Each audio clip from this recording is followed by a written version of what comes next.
dosen pengampu mata kuliah bimbingan konseling, dan teman-teman yang kami sayangi dan kami banggakan.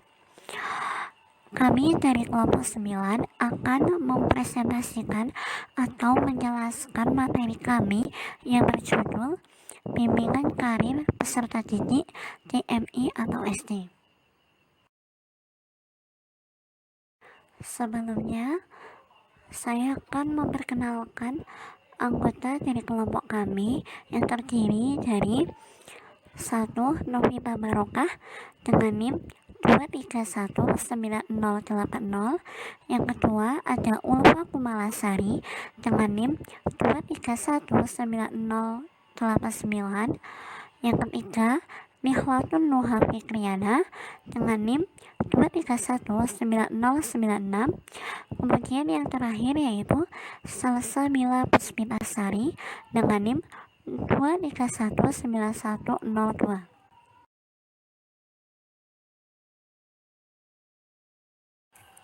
Istilah bimbingan berasal dari bahasa Inggris yaitu guidance. Dalam kamus bahasa Inggris, kata guidance dikaitkan dengan kata asalnya guide yang diartikan sebagai yang pertama, showing the way, yaitu artinya menunjukkan jalan. Yang B, leading, yang artinya memimpin. C, conducting, yang artinya menuntun. Giving instruction, yang artinya memberi petunjuk. Regulating, yang artinya mengatur. Governing, yang artinya mengarahkan. Giving advice, yang artinya memberi nasihat. Kemudian, bimbingan adalah bantuan yang diberikan kepada individu untuk mencapai pemahaman diri dan arah diri, terutama untuk membuat penyesuaian maksimal terhadap sekolah, rumah tangga, dan masyarakat umum.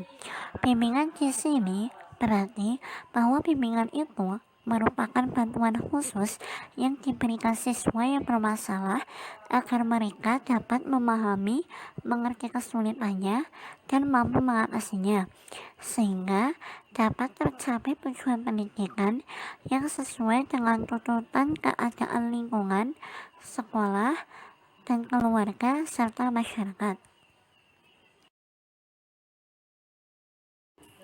Sedangkan kata karir diambil dari bahasa Inggris yaitu karir.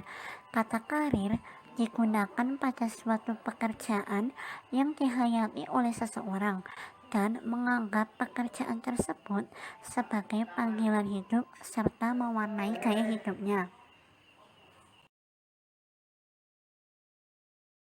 Jadi dapat disimpulkan, bimbingan karir di sekolah dasar adalah suatu proses usaha membantu peserta didik di sekolah dasar untuk mengenal potensi dirinya seperti bakat, minat, kelebihan, dan kekurangannya, serta mampu memperkenalkan seluk-beluk dunia kerja dan berbagai jenis pekerjaan yang diminatinya sesuai dengan cita-cita peserta didik.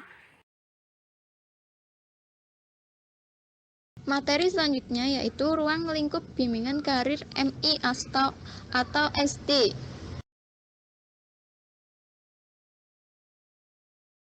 Isi bimbingan karir untuk kelas-kelas rendah yaitu kelas 1, 2, dan 3 sebagai berikut. Yang pertama, mengenalkan perbedaan antar kawan sebaya. Yang kedua, menggambarkan perkembangan diri siswa. Dan yang ketiga, menjelaskan bahwa bekerja itu penting sesuai dengan tuntutan lingkungan. Kemudian, isi bimbingan karir untuk kelas-kelas tinggi, kelas 4, 5, dan 6 sebagai berikut. Yang pertama, menjelaskan manfaat mencontoh orang-orang yang berhasil. Yang kedua, melatih siswa menggambarkan kehidupan di masa yang akan datang. Dan yang terakhir, melatih siswa melihat hubungan antara minat dan kemampuan. Selanjutnya, tujuan bimbingan karir untuk peserta didik MISD.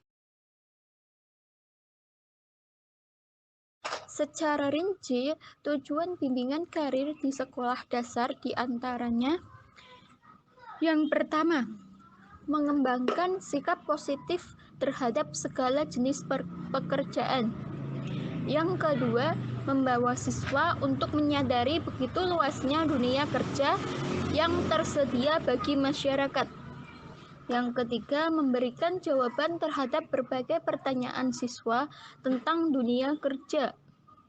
Dan yang terakhir, yang keempat, dapat menilai dan memahami dirinya sendiri, terutama yang berkaitan dengan potensi yang dalam dirinya mengenai kemampuan, minat bakat, sikap, dan cita-citanya.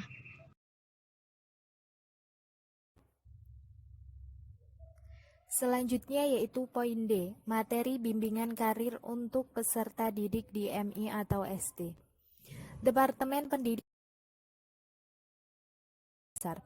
Nah, dalam buku pedoman itu disebutkan bahwa isi layanan bimbingan di sekolah dasar itu ada 3. Yang pertama, bimbingan pribadi sosial, yang kedua, bimbingan belajar, dan yang ketiga yaitu bimbingan karir.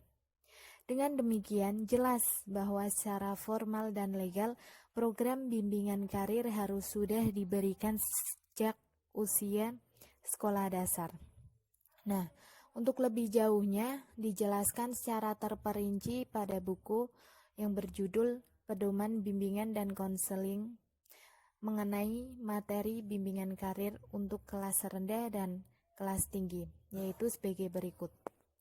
1. Mengenalkan perbedaan antar kawan sebaya. 2. Menggambarkan perkembangan diri siswa. 3. Menjelaskan bahwa bekerja itu penting bagi kehidupan sesuai dengan tuntutan lingkungan. Yang keempat, mengenalkan keterampilan yang dimiliki siswa. Yang kelima, menjelaskan macam-macam pekerjaan yang ada di lingkungan sekolah. Yang keenam, menggambarkan kegiatan setelah tamat sekolah dasar. Yang ketujuh, mengenalkan macam-macam pekerjaan yang dilakukan oleh orang dewasa. Yang kedelapan, mengenalkan kegiatan-kegiatan yang menarik. 9. Mengenalkan alasan orang memilih suatu pekerjaan dan bahwa pilihan itu masih dapat berubah. Yang ke-10, menjelaskan bahwa kehidupan masa depan dapat direncanakan sejak sekarang. Yang ke-11, mengenalkan bahwa seseorang dapat memiliki banyak peran.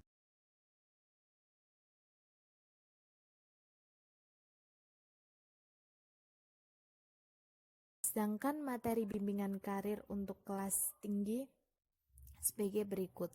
Kalau tadi kan untuk kelas rendah yaitu dari kelas 1 sampai kelas 3. Lah sekarang materi bimbingan karir untuk kelas tinggi.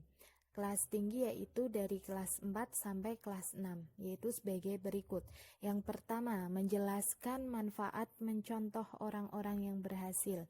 Yang kedua, melatih siswa menggambarkan kehidupan di masa yang akan datang.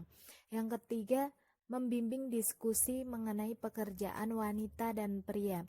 Yang keempat, menjelaskan jenis-jenis keterampilan yang dikaitkan dengan pekerjaan tertentu. Yang kelima, melatih siswa membayangkan hal-hal yang akan dilakukan pada usia kira-kira 25 tahun. Yang keenam, membimbing siswa tentang macam-macam gaya hidup dan pengaruhnya. Yang ketujuh, menjelaskan pengaruh nilai yang dianut dalam pengambilan keputusan. Yang kedelapan, membimbing siswa untuk memperkirakan bahwa meneladani tokoh panutan dapat mempengaruhi karir. Yang kesembilan, melatih siswa merencanakan pekerjaan yang cocok pada masa dewasa. Yang ke-10, membimbing siswa berdiskusi tentang pengaruh pekerjaan orang terhadap kehidupan anak. Yang ke-11, melatih siswa melihat hubungan antara minat dan kemampuan. Yang ke-12, mengenalkan bermacam-macam cara untuk menilai kemajuan prestasi. Kemudian yang terakhir yaitu mengenalkan macam-macam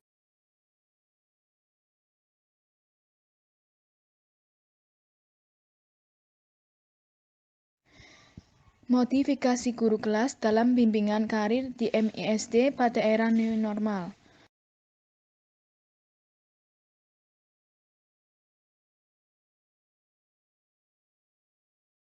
Memodifikasi program yang berisikan unsur-unsur pokok pengelolaan yaitu yang pertama, planning. Planning merupakan perencanaan dari keseluruhan bimbingan karir. Rencana ini diinfusikan guru kelas ke dalam rencana pelaksanaan pembelajaran atau RPP. Yang kedua yaitu organizing. Berdasarkan perencanaan di atas, berbagai hal yang menyangkut pelaksanaan rencana itu diorganisasikan guru kelas secara cermat dan rapi.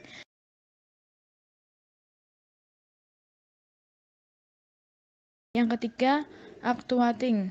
Actuating atau pelaksanaan diselenggarakan sebagaimana tercantum di dalam RPP. Yang keempat yaitu controlling. Controlling atau penilaian dilakukan terhadap proses dan hasil bimbingan karir.